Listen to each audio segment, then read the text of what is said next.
누리라는 얘기입니다. 오늘 이 밤 하나님께서 여러분을 책임지시는 주인이 되심을 누리라는 것입니다. 오늘 이 밤 여러분 첫 번째로 기도하며 나갈 때 하나님 누리고 싶어요. 주님이 나의 아버지 되시고 주님이 나를 사랑하시는 분 되시고 주님이 나를 책임지시는 나의 왕 나의 주인이시라는 사실을 내가 누리고 싶습니다. 하나님 아버지, 내가 나로 하여금 이것을 누릴 수 있도록 주님 내 삶에 역사하여 주시옵소서. 지옥 같은 내 삶에 역사하여 주시옵소서.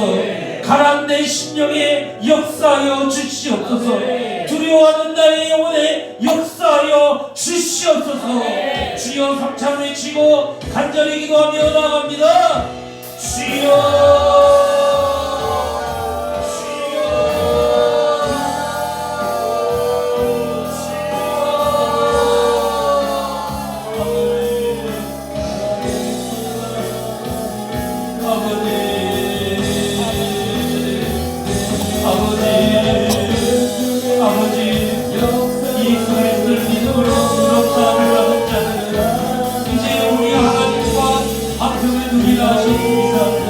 하나님이 나를 사랑하신 나의 아버지 되심을 우리는 이 시간 되기를 원합니다. 하나님이 나의 책임지신 나의 왕 나의 주인 되심을 우리는 이 밤 되기를 원합니다. 하나님 아버지 나를 붙들어 주시고 내 마음에 하나님의 사랑을 가득 부어주셨고 하나님이 나를 얼마나 사랑하는 나의 아버지 되시는지 성경님 그걸 깨닫고 믿어하는 법 되게 해주시고 두려워하지 않는 법 되게 해주시고 낙심하지 않는 법 되게 해주시옵소서.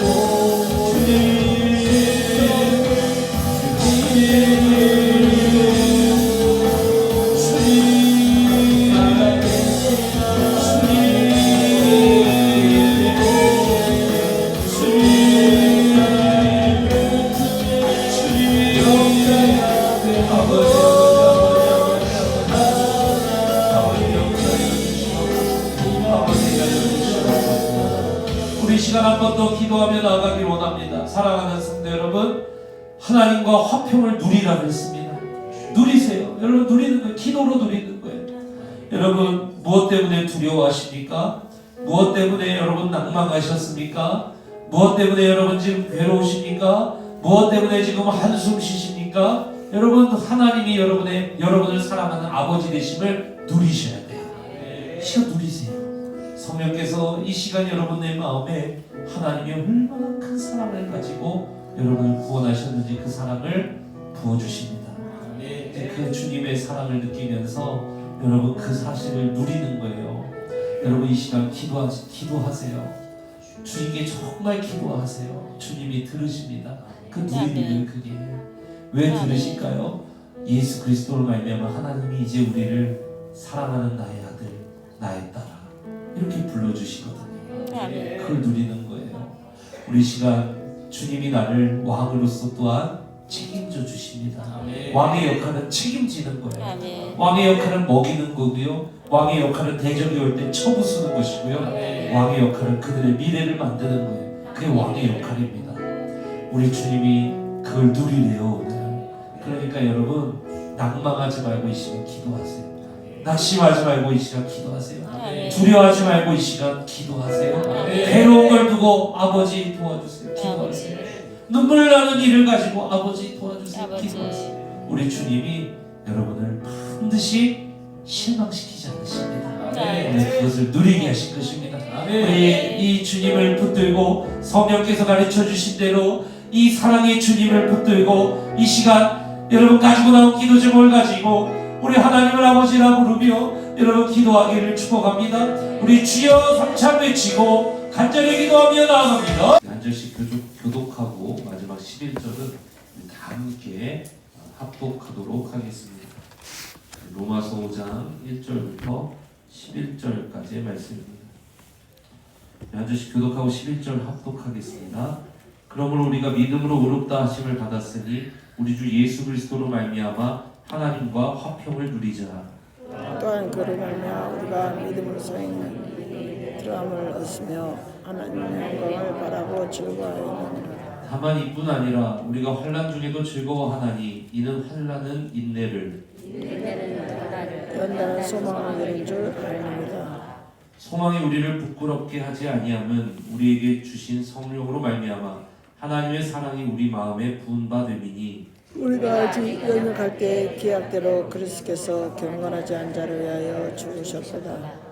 의인을 위하여 죽는 자가 쉽지 않고 선인을 위하여 용감히 죽는 자가 혹 있거니와 우리가 아직 죄인되었을 때 그리스도께서 우리를 위하여 죽으시고 하나님께서 우리에 대한 자기의 사랑을 확정하셨느니라. 그러면 이제 우리가 그의 피로 말미암아 의롭다 하심을 받았으니 더욱 그로 말미암아 진노하심에서 구원을 받을 것이니 곧 우리가 원수되었을 때 그의 아들이 죽으심으로 말미암아 하나님과 화목하게 되었은즉 화목하게 된 자로서는 더욱 그의 사랑하심으로 말미암아 구원을 받을 것입니다. 같이 읽겠습니다. 시작. 그뿐 아니라 이제 우리로 화목하게 하신 우리 주 예수 그리스도로 말미암아 하나님 안에서 또한 즐거워하느니라. 아멘.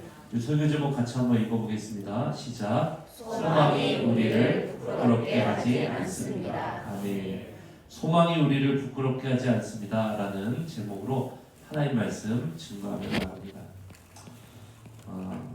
로마서 말씀은 우리에게 우리가 얼마나 큰 하나님의 은혜로 우리가 하나님 나라 그 은혜 아래로 진입을 하게 되었는지 그 말씀을 우리에게 증거를 합니다. 그래서 이 로마서를 우리가 재작년인가요? 사순절 때 이제 한번 전체를 다루지 않았습니까? 그런 것처럼 이 로마서를 여러분이 잘 묵상을 하게 되면 내가 얼마나 큰 하나님의 이 사랑 안에 거하고 있는 이런 존귀한 존재인지를 깨달을 수가 있고 그 사랑에서 아무도 나를 뺏을 수가 없다. 그래서 나는 소망이 아주 확증적으로 임한 그런 소망이 넘치는 인생이다. 이런 것들을 우리가 또한 깨달을 수도 있고요.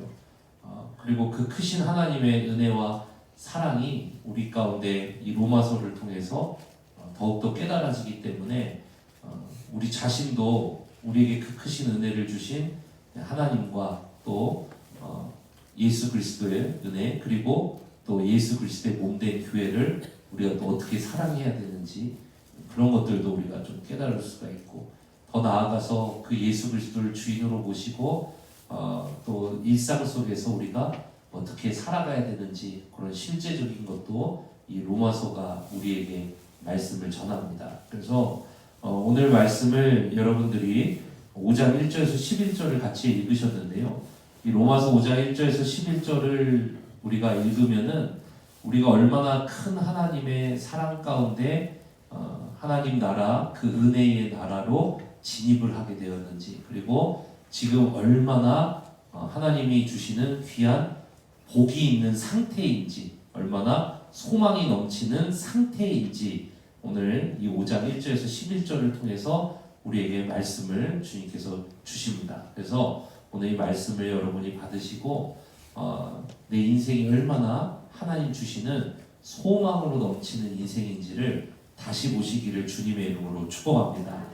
우리 인생은 하나님의 말씀인 성경을 통해서 우리의 삶을 다시 바라보고 참 내 삶이 지질이 폭도 없고 되는 것도 없어 보이고 참 모나 보이고 또 뭐 사람들도 다 싫어 보이고 뭐 별의별 뭐 이런 어려움들 많잖아요 우리 가운데. 그런데 이 말씀을 통해서 우리가 내가 내 자신을 보는 것이 아니라 말씀을 통해서 하나님 주시는 이 말씀을 통해서 나를 볼 때 내가 얼마나 하나님의 귀한 복을 받은 존재요 소망이 넘치는 존재인지 오늘 깨닫게 될 것입니다. 그래서 오늘 이 자리에 혹시 난 소망이 없어 그리고 참 되는 일도 없어 뭐 이렇게 오셨더라도 오늘 이 예배당 밖으로 나가실 때는 내가 이렇게 소망이 넘치는 존재구나 그렇게 완전히 뒤집어져서 나가시는 우리 성도님들 되시기를 주님의 이름으로 축복합니다.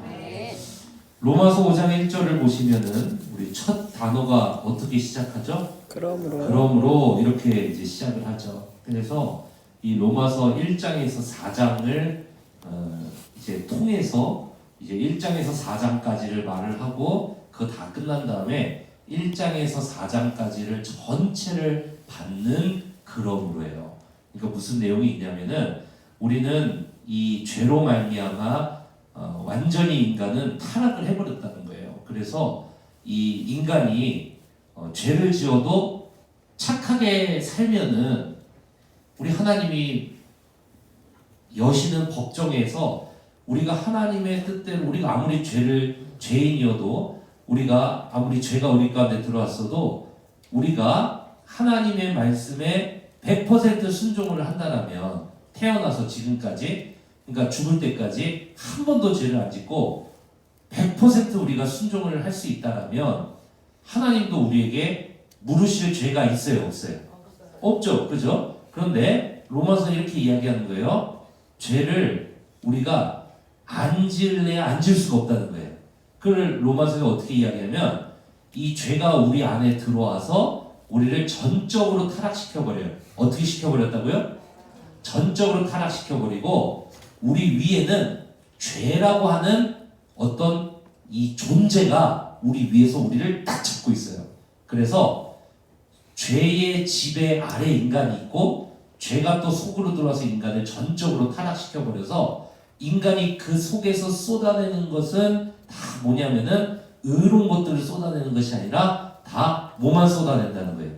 죄된 것들만 막 쏟아내는 거예요. 그래서 이거를 아무리 죄의 지배에서 벗어나고 싶어도 벗어날 수 없는 인간의 상태, 그리고 아무리 이 죄를 안 짓고 살고 싶어도 안 지을 수 없는 상태의 인간을 로마서 1장에서부터 이제 쭉 이야기를 주는 거예요. 그런데 그런 인간이 어떻게 하나님 앞에 그러면은 죄 안 짓고 순종하고 싶은데 그럴 수 없잖아요, 그죠?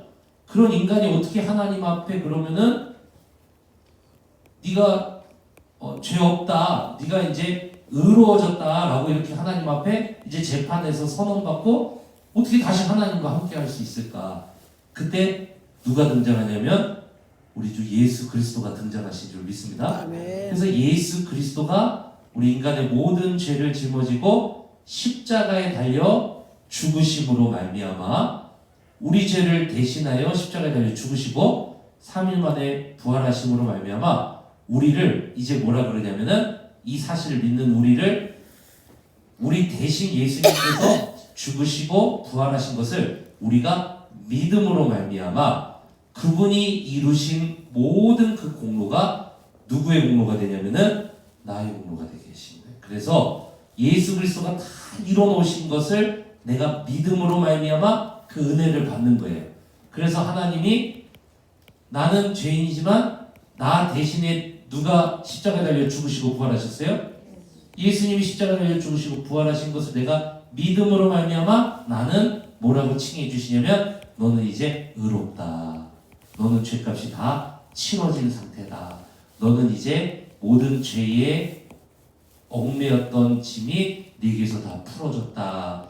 이렇게 해주셨다라는 거예요. 그거를 로마서 1장부터 이제 4장까지 요 내용을 이렇게 전합니다. 그러고 나서 첫 단어 어떻게 시작해요? 5장 1절에서 그러므로 한 다음에 그 뒤에를 읽어보세요. 뒤에 읽어봅시다. 시작. 우리가 믿음으로 의롭다 하심을 받았으니 우리 주 예수 그리스도로 말미암아 하나님과 뭐를 누리잖아요. 화평을 누리자. 자, 그럼 이 구조를 잘 보세요. 1장부터 4장까지 요 복음의 내용을 전했습니다. 그러므로 우리가 결론적으로 어떤 은혜를 입은 자가 되었냐면 믿음으로 뭐를 받은 자? 의롭다. 오를 의자를 써서 너는 죄인이지만 옳은 상태가 되었다. 너는 죄인이지만 심판받아야 되지만 지옥 가야 되지만 너는 이제 옳은 상태가 되었다. 그러니 지옥 안 가도 된다. 죄의 값을 예수님이 다 치러줬으니 네가 그 값 치르지 않아도 된다. 이런 옳은 상태가 되었다는 거예요. 그죠? 근데 이거를 내가 취한 게 아니라 예수 그리스도의 은혜로 나에게 주어져서 내가 받은 것이니, 그죠? 네, 그 상태까지 이제 이야기하는 거예요. 그 다음에 5장 1절부터 11절까지는 뭐를 이야기하냐면 우리 주 예수 그리스도로 말미암아 하나님과 뭐를 누리자? 화평을 누리자. 이렇게 이야기하는 거예요. 무슨 말이냐면 5장 1절부터 이제 5절까지 5장 1절부터 5절까지 예수 그리스도로 말미암아 우리가 하나님 앞에 값없이 의롭다 함에 은혜를 입었잖아요. 그죠? 그런 은혜를 입은 자에게 이루어진 복이 있다는 거예요. 그리스도인들에게. 그런 귀하고 복된 상태를 우리에게 오늘 설명을 합니다. 그래서 1절부터 5절까지를 우리가 잘 보면 우리가 얼마나 복받은 존재인지를 우리가 알 수가 있는 거예요. 오늘 그걸 보자는 거예요. 사랑하는 성도 여러분, 예수 그리스도로 말미암아 값없이 우리에게 주신 하나님의 무한한 복이 있다는 사실을 믿으시길 축복합니다. 아멘. 오늘 그걸 보자는 거예요. 그러면 예수 그리스도로 말미암아 우리에게 어떤 복을 주셨는가? 우리 한번 1절을 한 번 더 읽어볼게요. 시작. 그러므로 우리가 믿음으로 의롭다 하심을 받았으니 우리 주 예수 그리스도로 말미암아 하나님과 화평을 누리자 이렇게 돼 있죠. 화평을 누리자 이렇게 돼 있으니까 복이라는 거예요. 이거는 우리가 누릴 복. 우리가 누릴 첫 번째 복이 뭐냐면은 이전에는 우리가 하나님과 원수였어요. 그래서 하나님이 우리를 도와주시는 분이 아니라 우리를 향해서 진노를 쏟아내시는 분이고 우리에게 무서운 분이시고 우리에게 눈에 불을 켜고 우리의 죄를 보시는 그런 두려운 분이죠. 그리고 하나님은 우리를 심판하시는 분이시고, 그죠? 우리 하나님은 그런 분이죠. 그러나 예수 그리스도로 말미암아 이제 우리가 하나님 앞에 죄인이 아니라 너를 뭐라고 칭한다 그러셨어요? 오늘 말씀을 보니까 의롭다 이러신다 그러잖아요. 1절에. 그죠? 의롭다. 너는 이제 나에게 옳은 자다. 내가 너를 받아들이노라. 이렇게 된다 그러잖아요. 그래서 우리에게 이제는 하나님께서 우리를 향해 넌 나의 원수다 이렇게 하시는 것이 아니라 죄인인 너는 나의 원수다 이렇게 하는 것이 아니라 하나님 우리에게 뭐라고 이야기하시냐면 너는 나의 자녀다. 너는 나의 백성이다. 너는 나의 사랑을 받는 자다. 너는 나와 화평한 자다. 우리 주님은 이제 우리를 이렇게 바라보신다. 그래서 이전에는 하나님과 우리가 원수였습니다. 그러면은 원수가 원수를 도와줘요? 안 도와줘요? 안 도와주죠. 그런데 하나님은 이제 우리가 하나님과 화평하고 우리가 이제 하나님의 편이 되었고 우리가 하나님의 자녀가 되었고 우리가 하나님의 사랑받는 백성이 되었다는 거예요. 그러면은 하나님이 나를 백성 삼아 주셨다면 이제는 하나님이 나를 책임져 주셔요? 책임 안 져 주셔요? 책임져줘요. 완전히 달라졌다는 거예요. 인생이. 예수 그리스도께서 우리 죄를 대신하여 십자가에 달려 죽으시고 부활하시고 그것을 믿는 자에게 그 은혜를 적용시켜 주셨잖아요. 그죠? 그러면 이제 어떻게 되냐면 그 사람은 존재가 바뀌어버렸다는 거예요. 존재가 바뀌어버렸다. 인생이 바뀌어버렸다. 운명이 바뀌어버렸다는 거예요. 오늘 이 자리에 앉아 계신 여러분들의 인생이 예수 그리스도 믿기 전에는 멸망으로 가는 인생이었다면 예수 그리스도 믿은 이후에 우리 주님과 화평을 누리는 자로 인생이 바뀌어버렸다는 사실을 믿으시길 축복합니다. 예, 여러분은 지금 예수 그리스도로 말미암아 하나님과 화평을 이루는 자예요. 무슨 말이냐면 하나님과 같은 편이시라는 거예요, 여러분이. 무슨 말이냐면 하나님의 여러분이 사랑을 받는 자라는 거예요.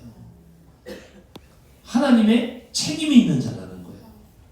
놀라운 인생으로 바뀌어버렸다는 거예요. 여러분, 지금 여러분의 삶이 우리의 삶이 좀 팍팍할 수 있어요. 그리고 우리의 삶이 내가 볼 때 좀 마음에 들지 않을 때도 있어요. 자존감이 떨어질 때도 있고 자신감이 떨어질 때도 있고 내 삶을 볼 때 뭐 이런 인생이 다 있냐? 뭐 이렇게 자꾸 꼬이기만 하냐? 뭐 명절에 가서 가족들이 반가운 사람들도 있지만 우리 가족들은 또 왜 이러냐? 뭐 이런 사람들도 있을 수도 있고 다양한 그런 모습의 사람들이 있잖아요. 그죠? 근데 우리 그렇게 볼 수 있다는 거예요. 우리 인생. 그러나 성경은 우리에게 이렇게 이야기합니다. 여러분은 하나님과 화평을 이룬 자예요. 예수 그리스도 믿고 여러분의 인생이 바뀌어버렸다는 거예요. 여러분은 멸망에 처할 자가 아니라 하나님 편이 된 줄로 믿습니다. 하나님이 책임지시는 인생이 된 줄로 믿습니다. 하나님의 사랑받는 자가 된 줄로 믿습니다. 하나님의 자녀가 된 줄로 믿습니다. 그래서 예수님 믿는다는 건 뭐냐면은 인생이 바뀌어버리는 거예요. 그러니까 여러분은 딱 확정을 해버리세요. 나는 멸망으로 가는 자가 아니라 나는 영원한 하나님 나라 천국으로 가는 자다. 나는 영원한 하나님의 복으로 가는 자다. 그러니까 여러분 그렇게 안 끝난다는 얘기예요. 여러분 지금 좀 답답하시죠? 근데 여러분 그렇게 안 끝나요. 왜요? 여러분 멸망으로 가는 자가 아니라 하나님과 화평을 누리는 자가 됐잖아요. 맞습니까 여러분? 네. 그럼 누리세요 여러분. 그 복을 누리시라는 거예요. 왜 그거를 천국 가서 얻는 복으로만 생각을 하냐는 거예요.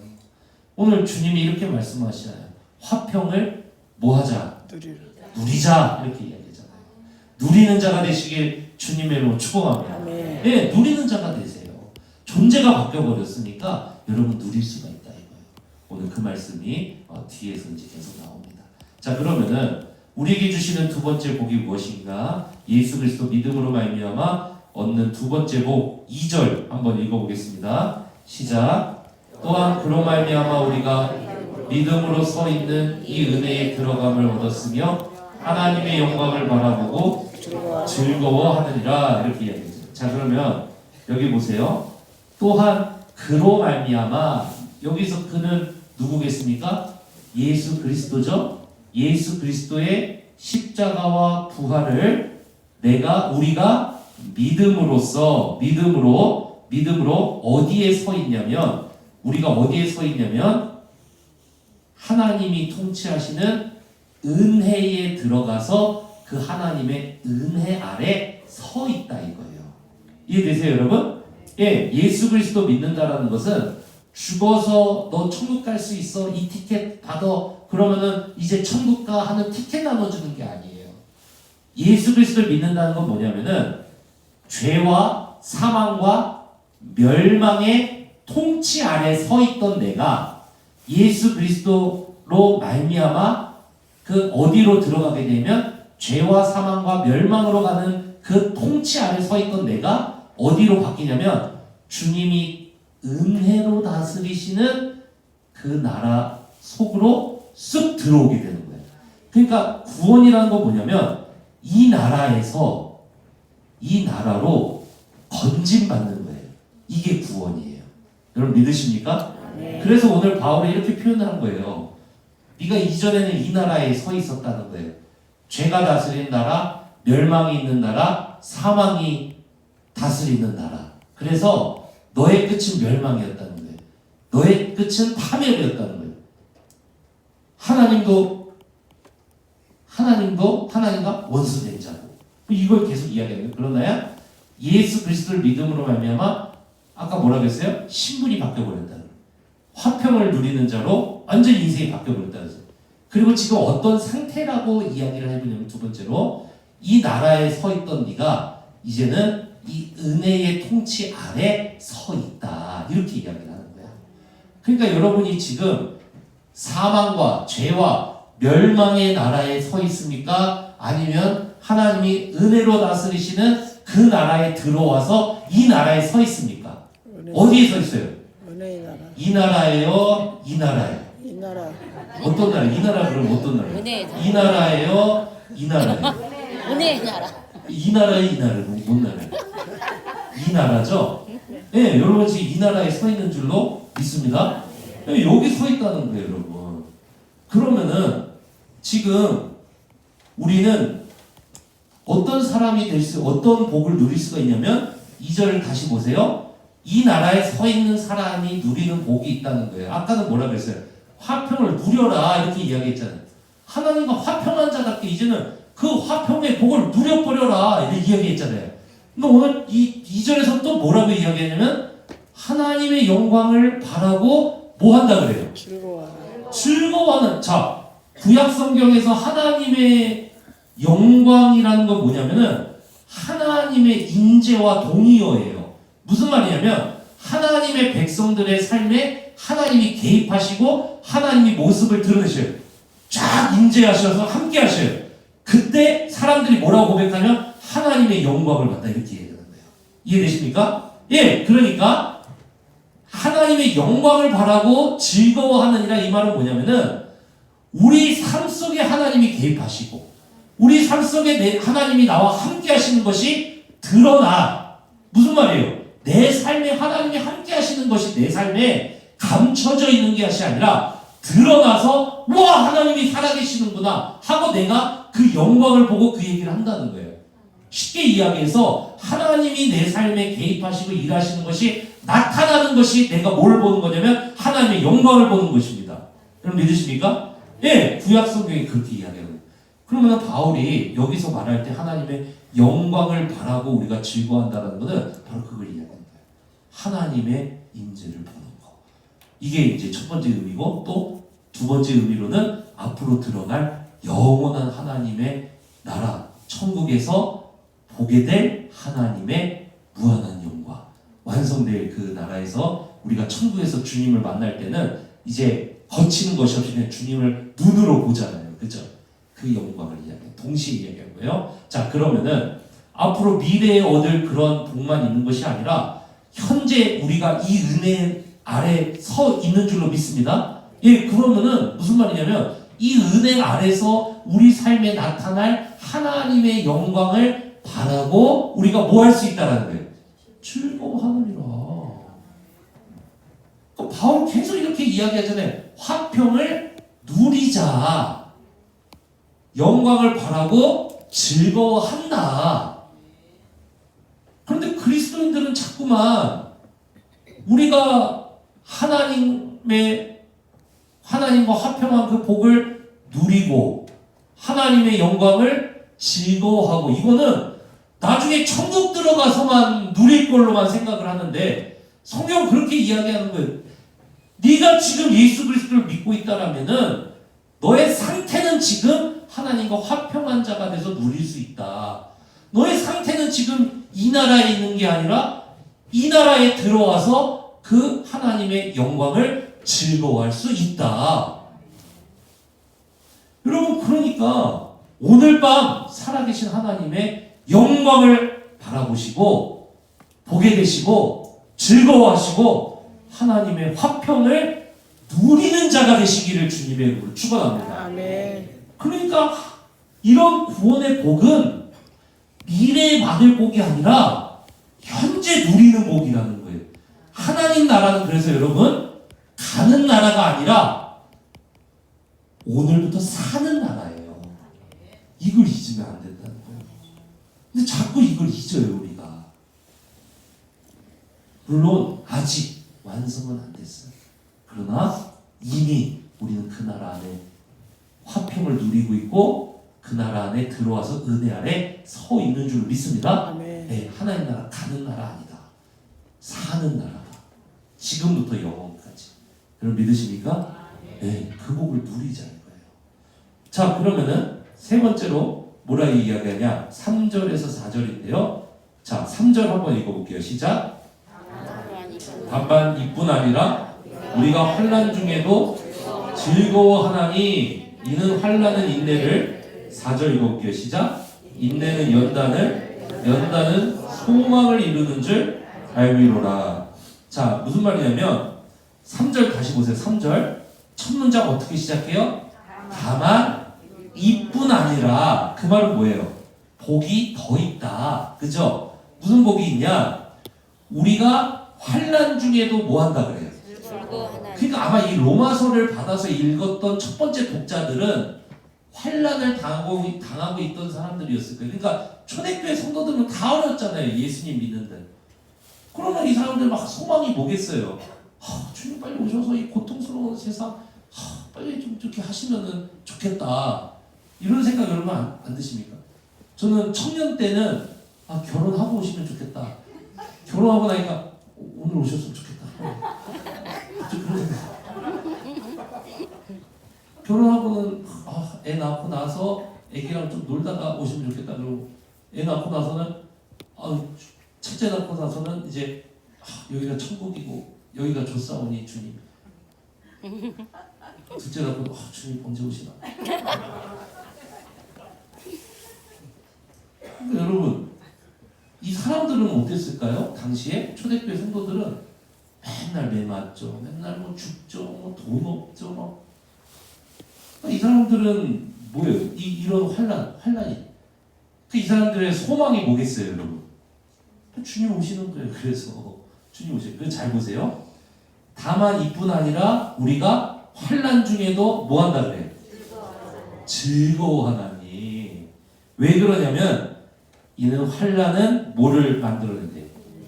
환란이 인내를 만들어 놓고 4절에 보면 인내는 뭐를 한다 그래요?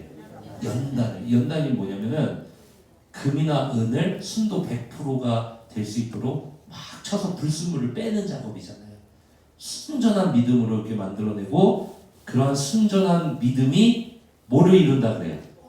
소망을 이루는. 여기서 말하는 소망은 우리가 생각하는 머릿속에 있는 천국의 이미지죠. 요한계시록 22장의 그 소망을 이야기하는 거예요. 주님과 눈과 눈으로 마주치고 더 이상 죽음도 없고 슬픔도 없고 괴로움도 없고 영원한 복만 있는 그 영원한 우리의 소망, 완성될 하나님의 나라, 우리가 들어가게 될 완성될 그 하나님의 나라, 그 소망을 이야기하는 거예요.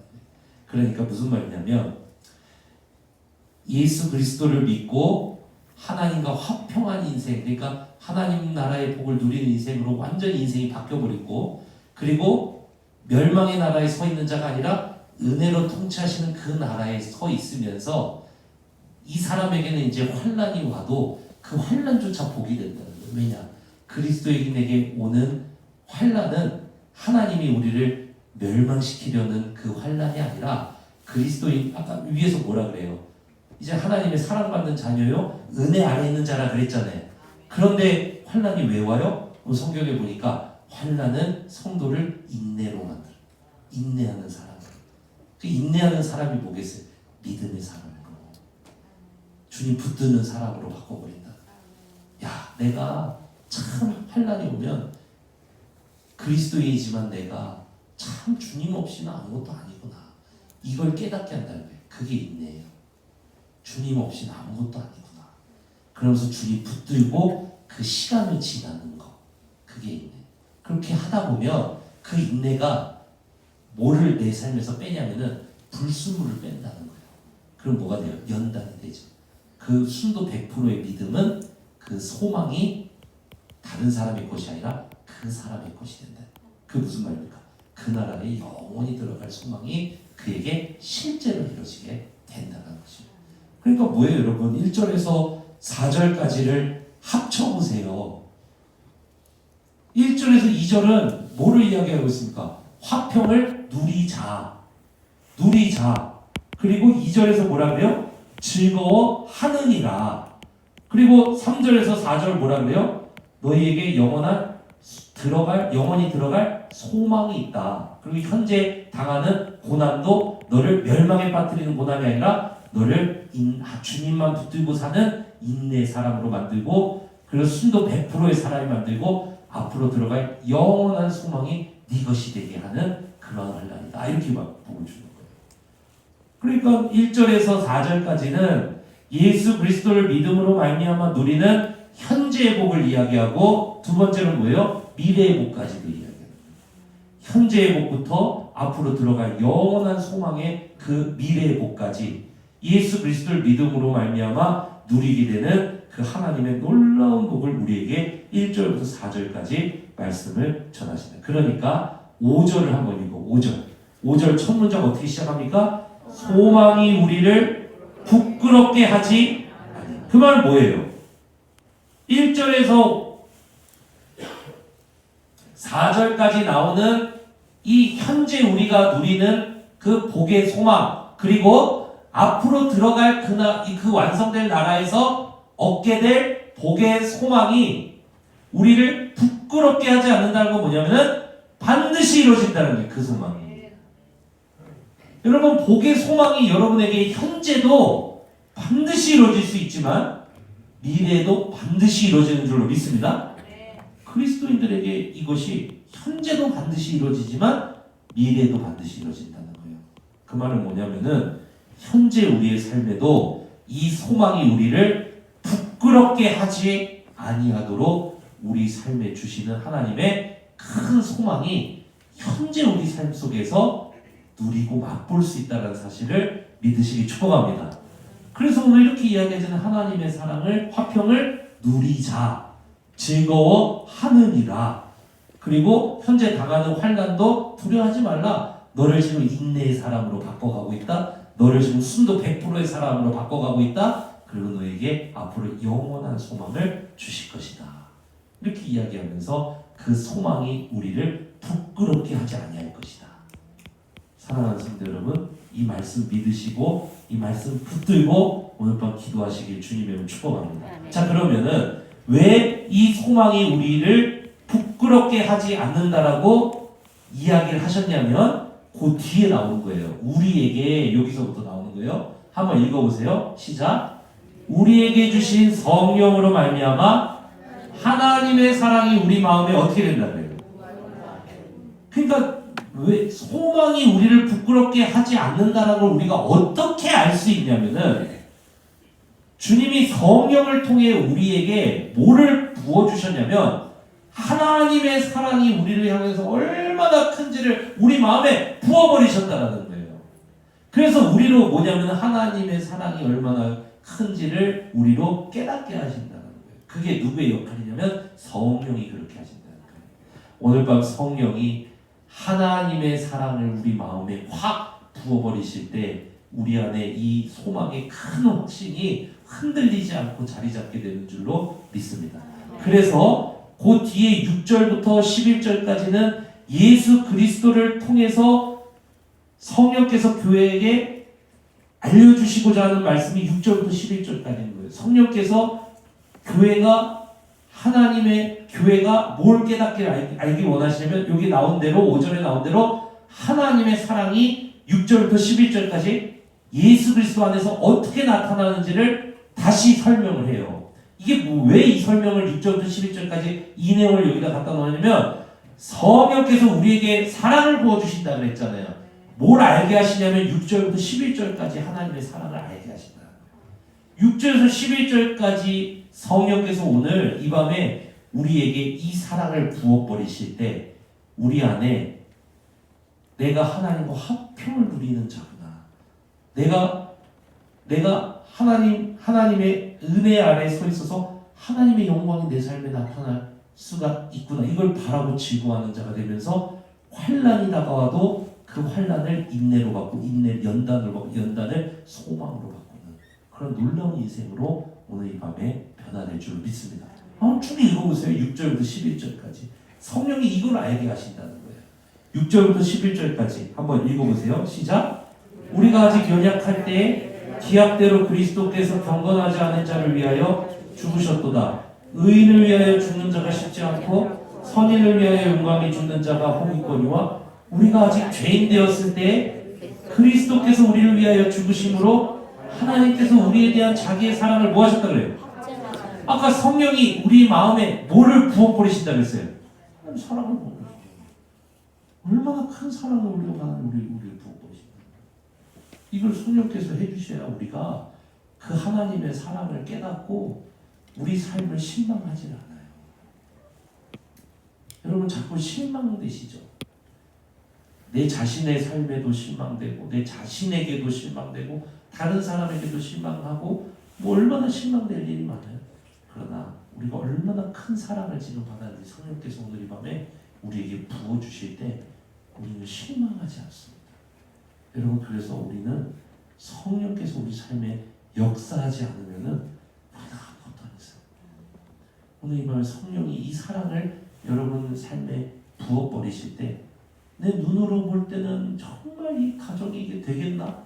성령께서 이 사랑을 다 부어버리실 때 와 하나님 나 이렇게 사랑해. 와 하나님 이 가정을 이렇게 사랑해. 와 하나님이 이 자녀를 이렇게 사랑하신다고 이게 막 부어줘야 된다는 거예요. 오늘 이것이 부어지시길 주님의 축복합니다. 예, 그 9절부터 한번 읽어보세요. 시작. 그러면 이제 우리가 그의 피로 말미암아 의롭다 하심을 받았으니 더욱 그로 말미암아 신노하시면서 구원을 받을 것입니다. 곧 우리가 원수 되었을 때 그의 아들의 죽으심을 말미암아 하나님과 화목하게 되었은즉 화목하게 된 자로서는 더욱 그의 사랑하심을 말미암아 구원을 받을 것이라. 그뿐 아니라 이제 우리로 화목하게 하신 우리 주 예수 그리스도를 말미암아 하나님 안에서 또한 얼마나 큰 사랑을 받았는지 얼마나 큰 소망을 얻게 되었는지 성령께서 부어서 알려주신다는 거예요. 이게 임해야 돼요. 오늘 밤에. 그러면은 내 시선이 달라져 버려요. 여러분, 성경 말씀은 우리의 인생을 해석해 줍니다. 우리의 상황을 해석해 줘요. 무슨 말이냐면 내가 내 삶 속에 임한 여러 가지 상황과 환경과 지금 이 모습을 우리가 보잖아요. 그럼 이해가 돼요, 안 돼요? 이해가 안 돼. 그런데 성령께서 이 하나님의 사랑을 우리에게 확 부어서 이 하나님의 말씀이 깨달아지기 시작하고 하나님의 사랑이 깨달아지기 시작하고 하나님의 은혜가 깨달아지기 시작하고 할 때 이게 우리 삶의 상황은 그대로인데 이게 해석이 완전히 달라져요. 야, 주님이 지금 이뤄가고 계시는구나. 야, 주님이 이유가 있으시구나. 주님이 나를 포기하지 않으시는구나. 주님이 이 가정을 놓치지 않으시는구나. 이게 해석이 되어지기 시작해요. 사랑하는 성도 여러분, 오늘 밤이 바로 그 밤 되시기를 주님의 이름으로 축복합니다. 말씀을 맺겠습니다. 그래서 우리는 예수 그리스도로 말미암아 하나님과 화평을 현재 누리는 자가 되었습니다. 그리고 우리는 지금 예수 그리스도로 말미암아 우리 삶의 하나님의 영광을 바라고 즐거워할 수 있는 현재 복을 누릴 수 있는 사람이 되었습니다. 세 번째, 우리는 앞으로 영원한 하나님의 축복을 받을 줄로 믿습니다. 그 소망이 있는 사람인 줄로 믿습니다. 이 하나님이 주시는 이 놀라운 은혜와 사랑과 소망이 우리 삶에 임했다는 것을 알기 위해서 오늘 이 밤 성령께서 우리 마음에 주님의 사랑을 우리에게 부어주셔요. 오늘 이 밤 그것이 깨달아질 때 우리는 우리의 삶이 참 복된 삶이고 우리 삶이 이 복을 실제로 누리고 맛볼 수 있는 그러한 복이 임한 인생이구나. 이것이 깨달아지고 그때부터 믿음으로 기도하기 시작해요. 믿음으로 기도하는 것에는 주님이 또한 오늘 이 밤에 역사하실 줄로 믿습니다. 오늘 이 믿음 가지고 하나님 앞에 나아가시길 주님의 이름으로 축원합니다. 우리 시선이라는 찬양 우리 하나님 앞에 같이 고백하겠습니다. 내게로부터 눈을 들어 우리 찬양 올려드리겠습니다.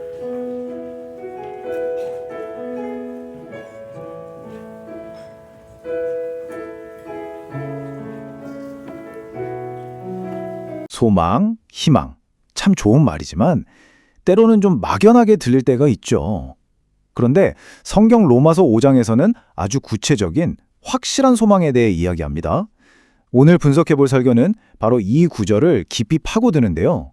그 소망이 왜 그렇게 강력하고 절대 흔들리지 않는다고 말하는지 그 논리를 한번 차근차근 따라가 보겠습니다. 자, 이 설교 전체를 관통하는 핵심 문장이 바로 이겁니다. 소망이 우리를 부끄럽게 하지 않는다. 이게 무슨 뜻일까요? 그냥 희망을 가지면 좋지 이런 수준이 아니에요. 여기서 말하는 소망은요, 그랬으면 좋겠다 하는 막연한 바람이 아니라 반드시 이루어질 거의 보장된 현실이라는 겁니다. 엄청난 선언이죠. 아니, 근데 그 소망이 대체 뭐길래 이렇게까지 확실하다고 말하는 걸까요? 이 설교는 그 답을 알려주기 전에 먼저 문제부터 짚고 넘어갑니다. 이 소망이 왜 꼭 필요한지, 그러니까 우리가 처한 근본적인 상황이 뭔지부터 설명하는 거죠. 자, 한번 들어가 볼까요? 설교에서 말하는 그 시작점은 바로 인류가 처한 아주 근본적인 위기 상황입니다. 이걸 소외의 상태라고 표현하는데요. 이게 그냥 우리가 살면서 가끔 나쁜 짓 하고 실수하는 그런 차원의 문제가 아니라는 거예요. 설교에서는 이걸 훨씬 더 심각하게 봅니다. 뭐랄까, 거대한 성벽 안에 갇힌 것처럼 인류 전체가 죄의 지배라는 어떤 영역 안에 완전히 갇혀버렸다는 거죠. 스스로는 절대 빠져나올 수 없는 그런 상태로요. 자, 이렇게 정말 암울한 현실이 펼쳐지는데 바로 여기서 딱 한 단어가 등장하면서 이 모든 분위기를 완전히 뒤집어 버립니다. 이 단어가요, 이 꽉 닫힌 문을 여는 열쇠 같은 역할을 하는 거죠. 그 단어가 바로 그러므로입니다. 로마서 5장 1절에 나오는 이 단어, 그러므로, 설교에서는 이 단어가 정말 중요하다고 강조해요. 왜냐하면 바로 앞 4장까지 설명했던 그 암담한 문제와 지금부터 펼쳐질 놀라운 해결책을 딱 연결해주는 말 그대로 문을 열고 닫면 경첩 같은 역할을 하기 때문입니다.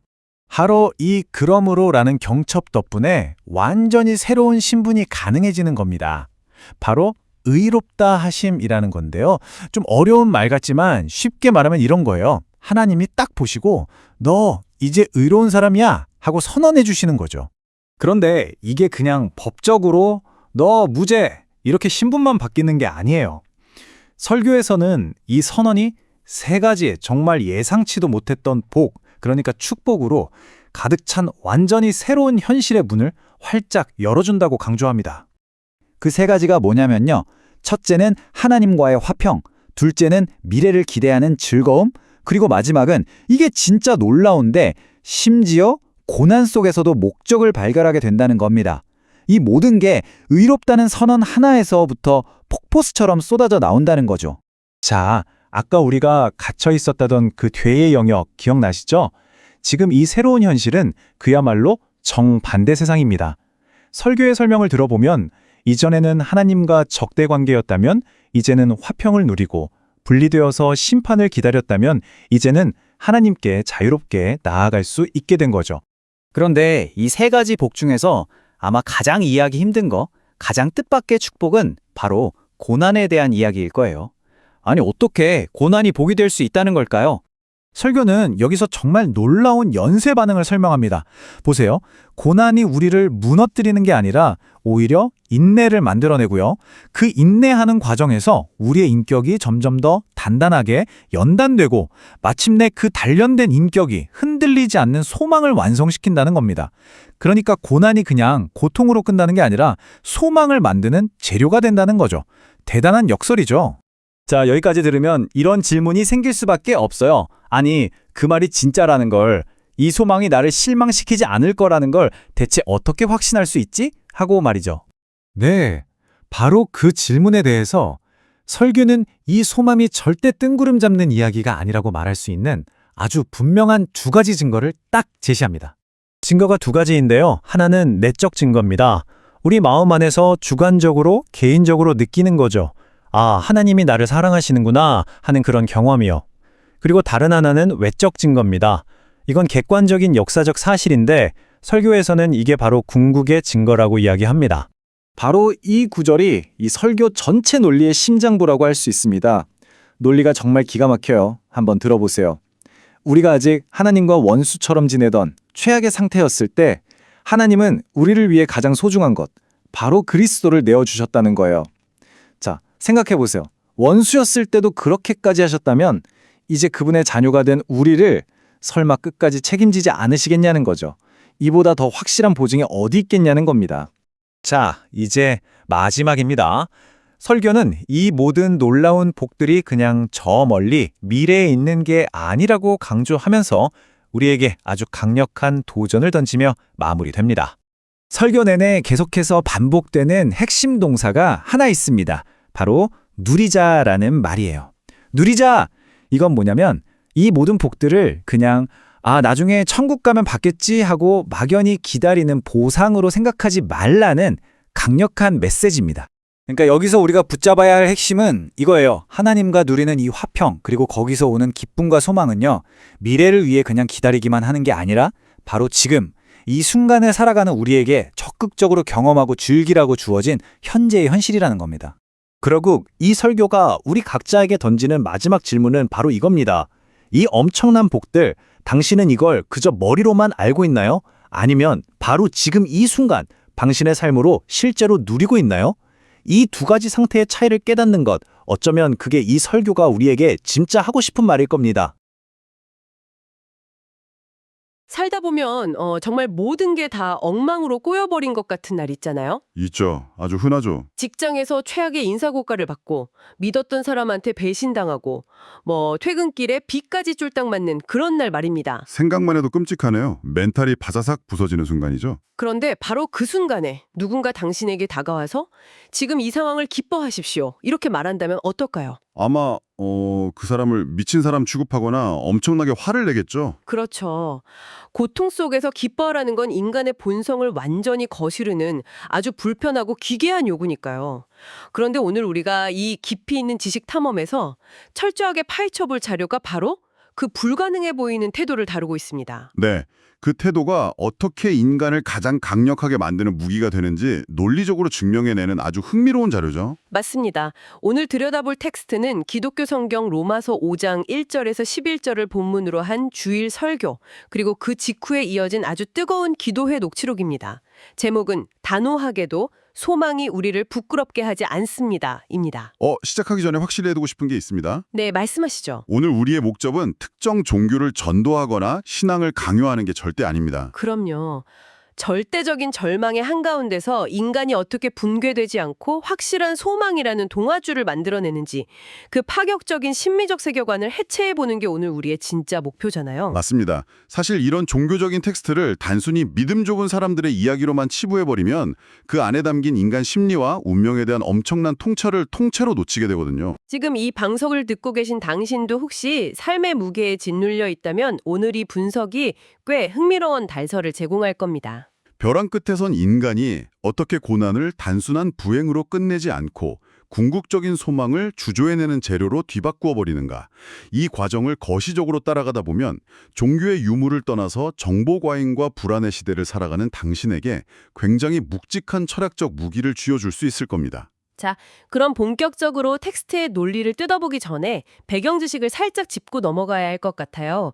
설교자는 오늘 본문인 5장으로 들어가기 전에 그 앞선 로마서 1장부터 4장까지의 맥락을 요약하거든요. 여기서 아주 중요한 전제가 깔리죠. 네, 인간의 근본적인 상태를 전적 타락이라는 무시무시한 단어로 규정합니다. 이게 무슨 뜻이냐면 인간이 꽤 괜찮은데 가끔 실수를 하는 존재가 아니라 아예 뿌리부터 죄에 오염되어서 스스로는 절대 선한 것을 만들어낼 수 없는 구제불능의 상태라는 겁니다. 맞아요. 완전히 망가진 상태. 그 전적 타락이라는 개념을 현대적인 비유로 바꿔보면 이해가 훨씬 빠를 겁니다. 당신이 매일 사용하는 컴퓨터를 한번 떠올려 보세요. 컴퓨터요? 스팸 파일이 잔뜩 깔린 그런 건가요? 아니요, 단순히 스팸 파일 몇 개가 깔린 게 아닙니다. 아예 윈도우나 맥 OS 같은 운영체제 자체에 치명적인 바이러스가 깊숙이 감염되어 버린 겁니다. 아, 시스템 전체가 장악당한 거군요. 네, 그래서 당신이 문서를 작성하든 사진을 저장하든 프로그램을 돌리든 그 안에서 이루어지는 모든 작업이 필연적으로 바이러스에 오염된 채로 출력되는 상태인 거죠. 시스템 내부에서는 스스로 백신을 돌려 고칠 수 있는 능력 자체가 상실된 겁니다. 그러니까 외부에서 아예 하드디스크를 포맷하고 새로운 운영체제를 깔아주지 않는 이상 답이 없다는 뜻이네요. 정확합니다. 그 외부의 절대적 개입이 바로 텍스트가 말하는 예수 그리스도의 십자가 사건입니다. 인간 스스로 죗값을 치를 능력이 없으니 외부에서 대신 그 값을 지불했다는 논리죠. 그리고 여기서 아주 극적인 법정 판결이 내려집니다. 그것을 믿고 받아들이는 순간 신의 법정에서 너는 의롭다, 즉 무죄 판결이 떨어진다는 거예요. 이 지점이 정말 흥미롭습니다. 네, 제가 꼭 짚고 넘어가고 싶었던 게 바로 그 의롭다 하심의 의미예요. 설교 녹취록을 보니까 이게 단순히 너 어제보다 좀 더 착해졌네? 도덕적으로 훌륭해졌네? 이런 뜻이 아니더라고요. 전혀 다르죠. 완전한 신분의 변화를 의미합니다. 맞아요. 법적인 신분이 아예 바뀌어버리는 사건으로 묘사됩니다. 원래는 신의 룰을 어겨서 사형 선고를 받아야 할 원수였는데 갑자기 재판장이 그 죄인을 자신의 호적에 올려버린 겁니다. 완벽한 보호를 받는 자녀로 만들어버렸다는 거죠. 그 신분 상승 혹은 운명의 교체라는 전제를 머릿속에 확실히 넣어두셔야 합니다. 원수에서 자녀로의 이동, 이 엄청난 지각 변동이 앞으로 텍스트가 전개할 모든 역설적인 논리의 베이스 캠프가 되니까요. 심판관이 하루아침에 나의 절대적인 후원자로 바뀌었다는 이 심리적 안전감, 이게 현신의 고통을 뚫고 나가는 첫 번째 혜택으로 5장 1절에서 바로 터져나옵니다. 네, 그 1절을 보면 설교자가 유독 목소리를 높여서 강조하는 단어가 있죠. 바로 하나님과 화평을 누리자입니다. 저는 이 누리자라는 단어가 굉장히 낯설면서도 신선하게 다가왔어요. 보통 종교적인 구원이라고 하면 지금 이 세상에서는 꾹 참고 고생하다가 나중에 죽어서 천국 가면 보상받는 거 이렇게 생각하기 쉽잖아요. 많은 사람들이 사후세계의 보험표처럼 생각하는 경향이 강하죠. 하지만 텍스트는 그 방향성을 완전히 틀어버립니다. 화평을 누린다는 것은 철저하게 현재성을 가집니다. 현재성이라 지금 당장 누려야 한다는 뜻인가요? 그렇습니다. 당신이 화요일 아침에 출근하다가 접촉사고가 나고 회사에서는 프로젝트가 엎어지고 통장 잔고는 다닥을 드러내는 그 팍팍하고 숨막히는 현실 한복판에서 꺼내 써야 하는 무기라는 뜻입니다. 와, 진짜 현실적이네요. 나를 짓누르는 이 세상의 문제들보다 훨씬 더 거대하고 완벽한 절대자가 지금 당장 내 인생을 책임지고 내 편에 서 있다는 사실을 피부로 느끼고 즐기라는 아주 도발적인 선언입니다. 미래에 보류된 행복이 아니라 오늘 당장의 삶을 버텨내게 하는 실시간 에너지 공급원인 셈이죠. 죽어서 가는 천국이 아니라 내 화요일 아침에 멘탈을 지켜주는 방패라는 설명이 확 와닿습니다. 이어서 텍스트는 우리가 누리는 두 번째 혜택을 소속 국가의 이동으로 설명하거든요. 당신은 지금 어떤 나라의 지배를 받고 있습니까? 라는 질문을 던지게 되죠. 맞아요. 과거에는 우리가 죄와 사망, 절망이 폭군처럼 군림하는 나라의 노예였다면 이제는 완전히 이민을 가서 은혜가 통치하는 나라의 신인권자가 되었다는 겁니다. 시민권이 바뀌었다는 건 나를 통제하는 법률 체계 자체가 달라졌다는 뜻입니다. 과거에는 내 실수나 실패가 곧바로 사망이나 멸망이라는 판결로 이어졌다면 이제는 은혜라는 시스템 안으로 들어왔기 때문에 내가 바닥을 쳐도 은혜가 나를 덮고 보호한다는 논리죠. 그 은혜의 나라에서 누리는 특권으로 본문은 하나님의 영광을 바라고 즐거워한다고 말합니다. 그런데 영광이요. 솔직히 영광이라는 단어는 너무 추상적입니다. 무슨 구름 위에서 천사들이 하프 켜면서 빛이 쏟아지는 그런 동화 같은 이미지가 떠오르는데요. 현실의 삶과는 너무 동떨어져 보이지 않나요? 성경, 특히 구약의 거시적인 맥락을 끌어오면 그 의미가 완전히 달라집니다. 텍스트가 말하는 영광은 번쩍이는 시각적인 빛을 의미하는 게 아니에요. 그럼 뭘 의미하나요? 임재를 뜻합니다. 즉 신이 내 현실 삶에 직접 개입해서 일하고 계심이 겉으로 드러나는 현상이죠. 당신의 엉망진창인 현실, 도저히 답이 안 보이는 문제들 속에 신이 숨어 있다가 마침내 그 상황을 뚫고 자신의 살아있음을 증명해내는 그 짜릿한 순간을 기대하고 즐거워한다는 뜻입니다. 아, 그건 역시 철저하게 이 땅 위에서 현재의 삶 속에서 맛보는 다이내믹한 경험이군요. 내 비참한 현실 속에 절대자의 개입이 숨겨져 있다는 시선, 이거 하나만으로도 세상을 보는 해상도가 확 달라질 것 같습니다. 그렇죠. 그런데 이렇게 은혜도 누리고 영광도 기대하며 살면 참 해피엔딩일 텐데 본문은 여기서 갑자기 급 커브를 틉니다. 아까 제가 오프닝에서 던졌던 그 기괴한 패러독스가 등장하는 거죠. 우리가 환난 중에도 즐거워하나니. 네, 그겁니다. 초대교회 당시 상황을 떠올려 보면 이건 정말 미친 소리 아닌가요? 예수 믿는다는 이유 하나로 직장에서 쫓겨나고 재산 몰수당하고 원형 경기장에서 맹수들에게 찢겨 죽어가던 사람들이 어떻게 환난 속에서 기뻐할 수 있다는 건지 도무지 납득이 안 갑니다. 상식적으로는 제발 이 고통을 당장 끝내주십시오라고 절규하는 게 정상이죠. 하지만 이 텍스트는 고통을 대하는 인간의 태도에 있어서 가장 정교하고 놀라운 영적 연금술을 제시합니다. 영적 연금술이요? 네. 설교자는 로마서의 유명한 공식을 차분하게 해체해 나갑니다. 환난은 인내를, 인내는 연단을, 연단은 소망을 이룬다. 자, 이 공식을 당신의 현실에 대입해서 한번 단계별로 쪼개볼까요? 당신에게 도저히 피할 수 없는 끔찍한 환난이 닥쳤습니다. 사방에 막혔죠. 네, 정말 숨도 안 쉬어지는 상황이네요. 그때 인간은 자신의 철저한 무력함을 뼈저리게 깨닫고 살기 위해 절대자를 꽉 붙잡게 됩니다. 버티는 거죠. 이것이 첫 번째 단계인 인내입니다. 고통 속에서 도망치지 않고 버틴다. 그런데 인내가 어떻게 그 다음 단계인 연단으로 넘어가는 걸까요? 이 연단이라는 단어도 한자어라 조금 어렵게 느껴지는데 대장간에서 쇳덩이를 불에 달구고 망치로 두드리는 그런 이미지를 떠오릅니다. 아주 정확한 이미지입니다. 연단의 원래 그리스어 어미도 금이나 은을 용광로에 넣고 끓여서 불순물을 제거해낸 순수한 상태를 뜻합니다. 당신이 고통 속에서 절대자를 붙잡고 인내하는 그 지난한 시간 동안 당신의 내면이라는 용광로 안에서는 엄청난 화학작용이 일어납니다. 어떤 화학작용인가요? 내가 내 힘으로 내 인생을 통제할 수 있다는 얄팍한 교만, 타인에게 인정받고 싶어하는 헛된 욕망, 돈과 명예가 나를 구원해 줄 거라는 착각, 이런 불순물들이 고통의 불길 속에서 새카맣게 타버리고 증발해버립니다. 와, 텍스트의 논리에 따르면 환난은 나를 파괴하려고 오는 게 아니네요. 내 안에 덕지덕지 붙어있는 가짜 의지처들을 불태워버리기 위해 설계된 필수 공정이라는 거군요. 그렇습니다. 자아라는 불순물이 쫙 빠지고 나면 결국 용광로 바닥에는 어떤 상황에도 흔들리지 않는 100% 순도의 묵직한 금덩어리 하나만 남게 됩니다. 그게 바로 마지막 단계인 소망입니다. 외부 조건이 좋아서 생기는 얄팍한 낙관주의가 아니라 바닥까지 다 털리고 불타버린 폐허 위에서 오직 절대자 하나만을 남겨둔 자만이 가질 수 있는 진짜 소망이군요. 맞습니다. 텍스트는 이 연금술의 결과를 알기 때문에 고통이라는 재료가 쏟아져 들어올 때 오히려 기뻐할 수 있다고 선언하는 겁니다. 고통을 소망을 주조해내는 용광로로 해석한다는 건 정말 압도적인 마인드셋입니다. 당신이 지금 겪고 있는 답답한 상황도 단순히 재수가 없어서 겪는 불행이 아니라 당신 내면의 가장 단단한 코어를 만들어내는 정련 과정이라고 생각하면 버틸 힘이 확 생길 것 같아요. 그게 바로 이 텍스트가 주는 힘이죠. 그런데 여기서 한 가지 날카로운 의문이 생깁니다. 아무리 내 머릿속에서 이건 소망을 만드는 과정이야 라고 최면을 걸어도 막상 현실의 고통이 너무 길어지면 이 소망도 결국 내 뇌가 만들어낸 망상 아닌가 하고 무너져 내릴 수 있잖아요. 내가 기대했던 소망이 결국 날 배신하며 어쩌나 하는 두려움이요. 아주 현실적인 질문입니다. 그래서 본문은 5절에서 아주 확실하고 강력한 보증수표를 하나 제시합니다.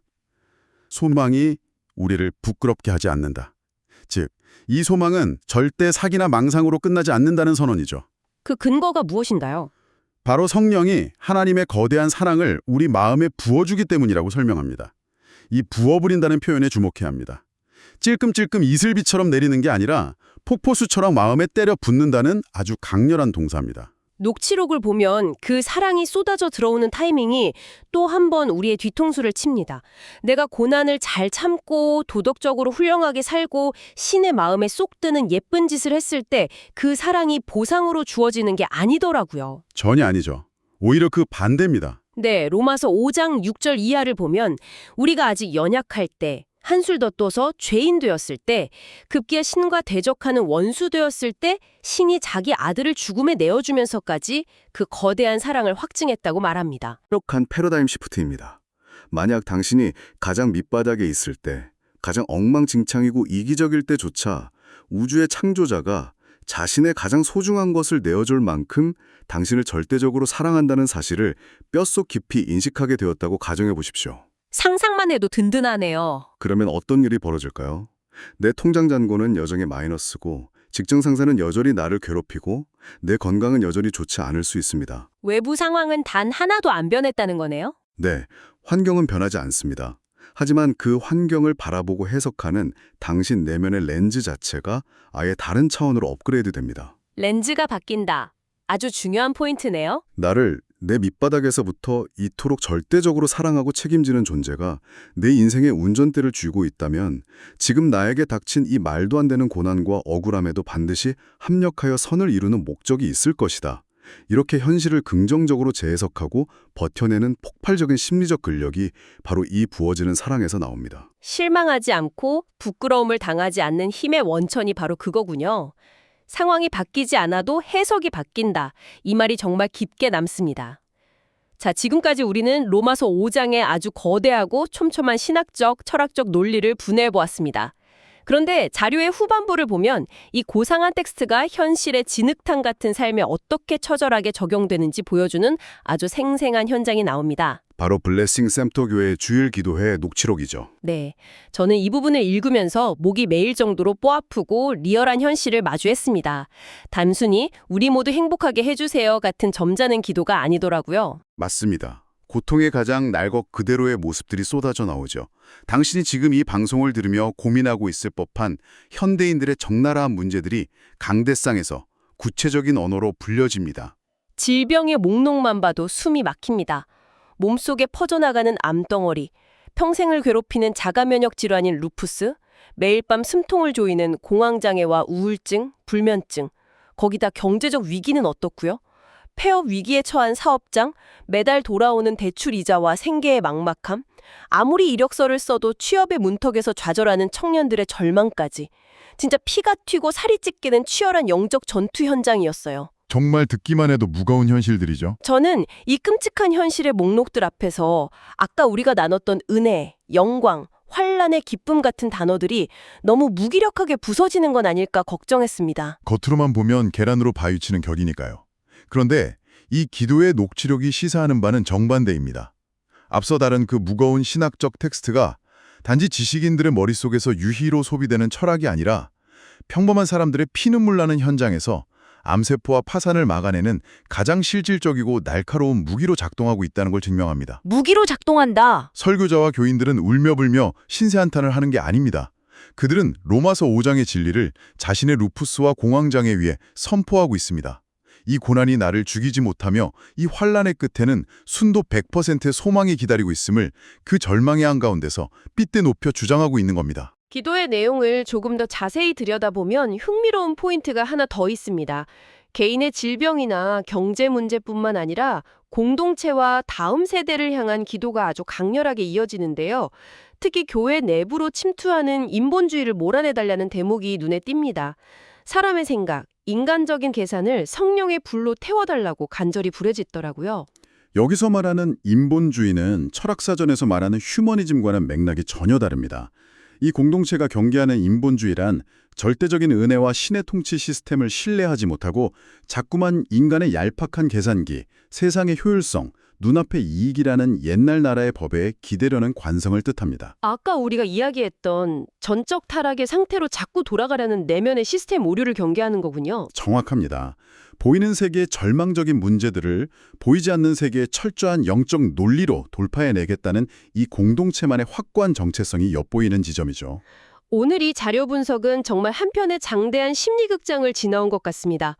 자, 깊고 촘촘한 논리의 여정을 함께 따라와 주신 당신, 다시 한번 오늘 우리가 발견한 텍스트의 코어를 정리해 보겠습니다. 네, 아주 거대한 전환점들을 다루었죠. 우리는 십자가라는 외부의 개입을 통해 심판받을 원수에서 무한한 보호를 받는 자녀로 완벽한 신분 세탁을 경험했습니다.